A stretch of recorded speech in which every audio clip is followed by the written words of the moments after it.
লক্ষ্মীপুরে একটি কলেজ ক্যাম্পাসে প্রবেশ করে তুচ্ছ ঘটনাকে কেন্দ্র করে সহপাঠী আব্দুল আল মারুফকে মারধর করার দায়ে কলেজ শাখা ছাত্রলীগ নেতা রুবেল হোসেন, জহিরুল ইসলাম ও মিরাজ হোসেনকে আটক করেছে আইনশৃঙ্খলা বাহিনীর সদস্যরা। মঙ্গলবার 13 আগস্ট বিকেলে লক্ষ্মীপুর পলিটেকনিক্যাল ইনস্টিটিউট অধ্যক্ষের কক্ষ থেকে অভিযুক্তদের আটক করে থানা হাজতে নিয়ে যাওয়ায় পুলিশ ও সেনাবাহিনীর সদস্যরা। এর আগে ছাত্রলীগের অভিযুক্ত 3 নেতা ক্যাম্পাসের ভিতর সিভিল ক্লাসের ক্লাস ক্যাপ্টেন আব্দুল আল মারুফকে এলোপাতাড়ি মারধর করে। বিষয়টি সাধারণ শিক্ষার্থীরা দেখতে পেয়ে অভিযুক্তদের ধরে অধ্যক্ষের কক্ষে নিয়ে অবরুদ্ধ করে রাখে। এ সময় তাদের তল্লাশি করলে মিরাজ নামে এক ছাত্রলীগ নেতার কাছ থেকে একটি দেশীয় অস্ত্র পাওয়া যায়।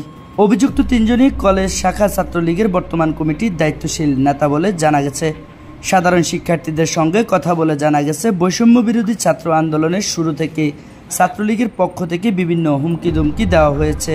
তাদের ক্যাম্পাসে ইলেকট্রনিক্স টেকনোলজি বিভাগের 8ম পর্বের মেধাবী শিক্ষার্থী মাহমুদুল হাসান রেজবি কোটা সংস্কার আন্দোলনে গিয়ে ঢাকায় উত্তরায় গুলিবিদ্ধ হয়ে মারা যায়। আজ দুপুরে তার স্মরণে বিশেষ দোয়ার আয়োজন করে কলেজ কর্তৃপক্ষ। মূলত ছাত্রলীগের নেতাদের উদ্দেশ্য ছিল এই দোয়া আয়োজন বানচাল করা, এমনটি অভিযোগ সাধারণ শিক্ষার্থীদের। এছাড়াও অতীতে সাধারণ শিক্ষার্থীদের মারধর করে বলে অভিযোগ রয়েছে তাদের বিরুদ্ধে। লক্ষ্মীপুর সদর মডেল থানার পুলিশের উপপরিদর্শক এসআই মোহাম্মদ শামীম সাংবাদিকদের জানান, ক্যাম্পাসের সহপাঠীকে মারধরের অভিযোগে 3 জনকে আটক করা হয়েছে। ঊর্ধ্বতন কর্মকর্তাদের সঙ্গে কথা বলে প্রয়োজনীয় পদক্ষেপ নেওয়া হবে।